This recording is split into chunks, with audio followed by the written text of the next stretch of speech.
This channel does not promote any violent, harmful, or illegal activities. All content provided by this channel is meant for an educational purpose only. এই যে হুমায়ুন কবিরের বাবরি মসজিদ ভিত্তিপ্রস্তরের দিন সেদিনই সাম্প্রদায়িকতার বিরুদ্ধে সরব হলেন মুখ্যমন্ত্রী। বিভেদের আগুনে চলছে দেশ ধ্বংসের খেলা। তৃণমূলের সংহতি দিবসে নাম না করে তাই বিজেপিকে নিশানা করলেন মমতা বন্দ্যোপাধ্যায়। সোশ্যাল মিডিয়ায় পোস্টে মমতা বন্দ্যোপাধ্যায় লিখেছেন যে বাংলার মাটি একতার মাটি, কখনো মাথা নত করেনি বিভেদের কাছে। এদিকে ধর্মনিরপেক্ষতার ঐতিহ্য তুলে ধরে নাম না করে হুমায়ুনকে তীব্র আক্রমণ করেছেন ফিরহাদ হাকিম। বিজেপির ধর্মীয় রাজনীতিতে সাহায্য করছে আমাদের কিছু গাদ্দার। মন্দির মসজিদের নামে সুরসুরি দেওয়া হচ্ছে তৃণমূলের সংহতি দিবস থেকে তোপ ফিরহাদ হাকিমেরও। ধর্মনিরপেক্ষ মানুষের উপর বারবার করে আঘাত আসছে, বারবার করে ধর্মনিরপেক্ষ মানুষ একটা না একটা বাহানা তুলে ধর্মীয় বিভাজনের চেষ্টা করছে বিজেপি, আর তাকে সহযোগিতা করছে আমাদের কিছু মানুষ যারা বিজেপি এখন যাদের বলা হয় গাদ্দার, যাদের বলা হয় মীর জাফর, তারা তাদের সহায়তা করছে সেই একই কারণে।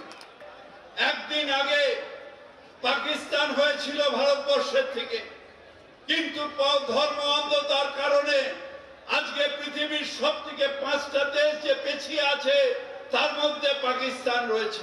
এখন দেখা যাচ্ছে বাংলাতেও সুরসুরি দেওয়া হচ্ছে, কেউ মসজিদের নামে কেউ মন্দিরের নামে সুরসুরি দিচ্ছে। ধর্ম অন্ধতায় বাংলার মানুষ বিশ্বাস করেন না।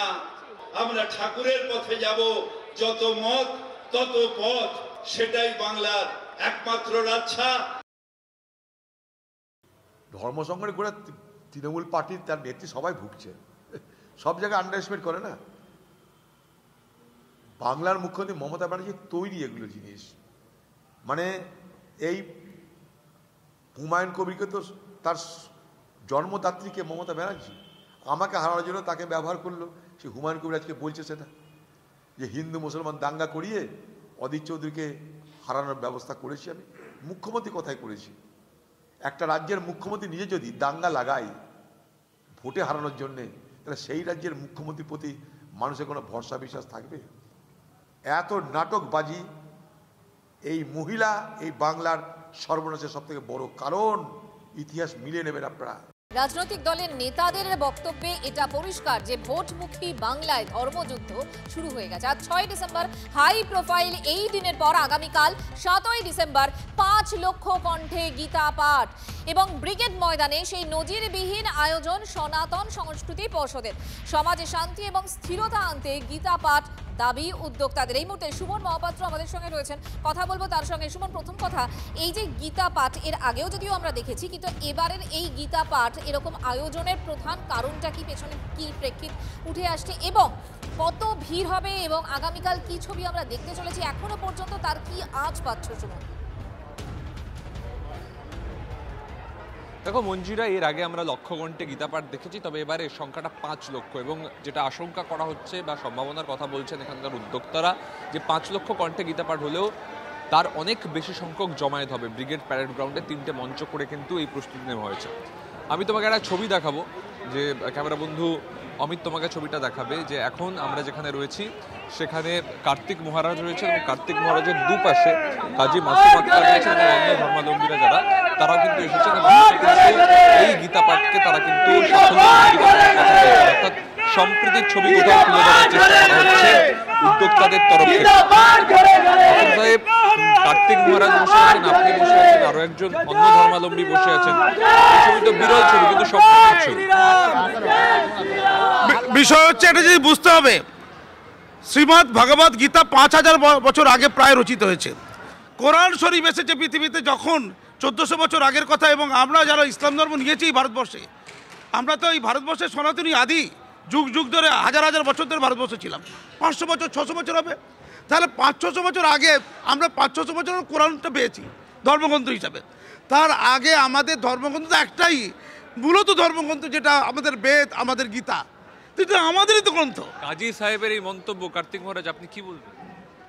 বর্তমান যা পরিস্থিতির পরিপ্রেক্ষিতে যদি প্রকৃত শিক্ষাবিদ হন, প্রকৃত যদি ভারত প্রেমী হন, জাতীয়তাবাদী হন, তাহলে আক্তার ভাইয়ের যে কথা, সেই কথায় সমস্ত ভারতবর্ষের ধ্বনিত হবে, প্রতিধ্বনিত হবে। আপনার কাছ থেকে একটু মত জানতে চাইবো। কার্তিক মহারাজ বসে আছেন, আপনি বসে আছেন, আপনার হাতে গীতাও দেখলাম। এই গীতাটা আমাদের সম্মানের জিনিস আছে, এটা ধর্ম শিখায়। মানে আমাদের মুসলমানদের হাতে কোরআন থাকে, তো আমাদের হাতে গীতাই থাকতে পারে। কেন আমি এই ভারত দেশে আছি, ভারত দেশে দুটো জিনিস সবাইকে নিয়ে, আমরা সনাতন লোক। আগে আমরা সনাতন ছিলাম, তারপরে আমরা কনভার্ট হয়েছি, মুসলমান হয়েছি। কিন্তু আমাদের হাতে কোরআন আছে, তো আমাদের হাতে গীতা আছে। কোরআন আছে তো গীতাও আছে। সম্প্রীতির ছবি একেবারে দেখা যাচ্ছে মূল মঞ্চে। এই মূল মঞ্চ তোমাকে দেখালাম, এই মূল মঞ্চের দুদিকে আরো দুটো মঞ্চ করা হয়েছে, সেখানে মঞ্চেও সম্প্রীতির ছবি। সুমন, আপাতত তোমাকে ধন্যবাদ। কিন্তু গীতাকে যখন পলিটিক্যাল মার্কেটিং এ আনা হয়, তখন আমরা গীতার বিরোধিতা করি না। ওই ইভেন্টটাকে যে রাজনৈতিকভাবে তাদের বাহুবল প্রদর্শনের জন্য মার্কেটিং করা হচ্ছে, আমরা সেই ইভেন্টটাকে নিয়ে প্রশ্ন তোলার অবকাশ থাকে। গীতা পাঠ নাটক পশ্চিমবঙ্গে হচ্ছে, আরেক নাটক গীতা পাঠ। কেন ঘরে ঘরে গীতা পাঠ করা যায় না? বলুন, লক্ষ লক্ষ লোক একসাথে গীতা পড়াতে হবে কেন? ঘরে ঘরে গীতা পড়ো, যার ভালো লাগবে, যার ভালো লাগবে কোরআন পড়ো। কে মানা করেছে? বাইবেল পড়ো, ভালো তো। ধর্মগ্রন্থে যত পড়বে তত মানুষ শুদ্ধ হবে, কারণ কোনো ধর্মই বলেনি কাউকে ঘৃণা করতে। কিন্তু এখানে সব রাজনীতির বাজারে ধর্মকে সামনে রেখে ভোট হচ্ছে। এতক্ষণ দুটো ছবি দেখলেন আপনারা। একদিকে মুর্শিদাবাদের ছবি দেখাচ্ছিলাম, সেখানে বাবরি মসজিদ তার ভিত্তিপ্রস্তর স্থাপনের অনুষ্ঠানের ছবি দেখাচ্ছিলাম। তার পাশাপাশি আপনাদের দেখাচ্ছিলাম আগামীকাল ব্রিগেডে যে 5 লক্ষ কণ্ঠে গীতা পাঠ হবে তার প্রস্তুতির ছবি। এই মুহূর্তে আর একটা ছবি দেখাবো আপনাদের। হিন্দুত্ববাদী সংগঠনের আয়োজনে কলকাতায় এক বড় মিছিলের আয়োজন করা হয়েছে, যে মিছিল সিমলা স্ট্রিটে স্বামী বিবেকানন্দর বাড়ি থেকে যাবে শ্যামবাজার পাঁচমাথার মোড় পর্যন্ত। আমাদের সহকর্মী প্রদীপ্ত এই মুহূর্তে আমাদের সঙ্গে রয়েছেন, সরাসরি সেই মিছিলের ছবিটা দেখাবেন। প্রদীপ্ত, আক্ষরিক অর্থেই যেন এই মুহূর্তে রাজ্য জুড়ে একটা ধর্মযুদ্ধই কোথাও একটা তার দামামা বেজে গেছে। তুমি যে মিছিলে রয়েছে, যে হিন্দুত্ববাদী সংগঠনের ডাকে যে মিছিল, সেই মিছিলের কি ছবি, যারা উদ্যোক্তা তারাই বা কি বলছেন, একবার সরাসরি জানতে চাই।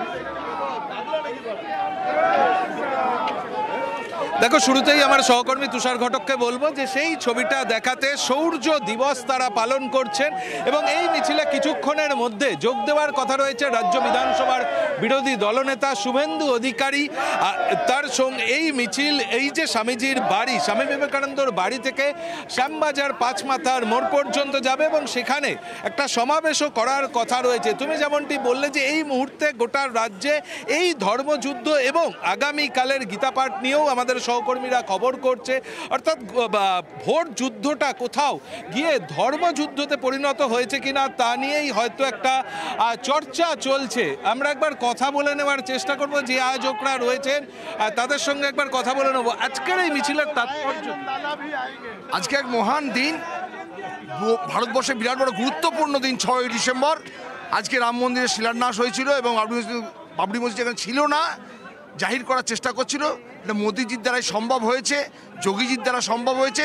তাই আজকে আমরা আনন্দে আজকে সেই রামের স্মরণ করে মিছিলে সৌর্য দিবস পালন করব। সৌর্য দিবস পালনের কথা তারা বলছেন এবং এই মিছিলে যারা পা মেলাচ্ছেন ইতিমধ্যেই তারা আসতে শুরু করেছেন। শুভেন্দু অধিকারী তিনিও কিছুক্ষণের মধ্যে আসবেন। এখন এই রাজ্যের নির্বাচনী প্রচার কোথাও গিয়ে কি ভোট যুদ্ধে পরিণত হয়েছে কিনা তা নিয়ে একবার কথা বলে নেওয়ার চেষ্টা করব একসময় দীর্ঘদিনের বর্ষিয়ান রাজনীতিবিদ শিলভদ্র দত্তের সঙ্গে। সেটাই তো কথা, যে 70-30-এ ভাগ করে হিন্দুদের মারবার কথা বলেছিল সে আজকে নাটক করছে, আর সিপিএম এর মোহাম্মদ সেলিম তাকে সমর্থন করতে যাচ্ছে। এটাই তো বাংলা। হঠাৎ করে কি রাজ্যে ধর্মযুদ্ধটা বাড়ল? না, ধর্মযুদ্ধ নয়, মমতা ব্যানার্জির স্ক্রিপ্টেড রচনা, সেটা হুমায়ুন কবির করছেন। কারণ মুসলমানরাও, অনেক মুসলিম রাষ্ট্রবাদী মুসলমান মমতা ব্যানার্জির বিরুদ্ধে হয়ে যাচ্ছিলেন, তাদের আলাদা করে অন্য দিক দিয়ে যে কী করে আটকে রাখা যায়, তারা যেন সরাসরি বিজেপিকে সমর্থন করতে না পারে, তার জন্য হুমায়ুন কবিরকে দিয়ে একটা নাটক লিখিয়েছেন। সে নাটকের কুশীলব হচ্ছেন হুমায়ুন কবির, আর রচয়িতার নাম মমতা ব্যানার্জি। তৃণমূল কংগ্রেস বলছে যখন এগুলোকে রাজনৈতিক ইভেন্টে পরিণত হচ্ছে সেই কারণে তারা বিরোধিতা করছেন। সেটা তারা গীতাপাঠের ক্ষেত্রেও করছেন। এই মসজিদ যে ভিত্তি, যেদিন হুমায়ুন কবির বলেছিলেন 70-30 এবং 30% হিন্দুকে গঙ্গায় ফেলে দেবো, ভাগীরথীতে ভাসিয়ে দেবো, সেদিন মমতা ব্যানার্জির বা ববি হাকিমের মনে হয়নি এটা সাম্প্রদায়িকতা। যেদিন ববি হাকিম বলেছিলেন যারা মুসলমান ধর্মে গ্রহণ করেননি তারা ভাগ্যবান নয়। আমি বলবো সবাই মুসলমান ধর্মে আসতে। সেদিন সাম্প্রদায়িকতা হয়নি, আজকে মমতা ব্যানার্জির মনে হচ্ছে যে ধর্মনিরপেক্ষতা আঘাত পাচ্ছে, সাম্প্রদায়িকতা আসছে। এই নাটকগুলো বারবার উনি করেন, ভোটের সময় নাটক হয়, ভোটের সময় নাটক করেন। এই নাটক নিয়ে বাংলার মানুষ চিন্তা করছে না, কারণ বাংলার মানুষ 26-এ পরিবর্তন আনবেই।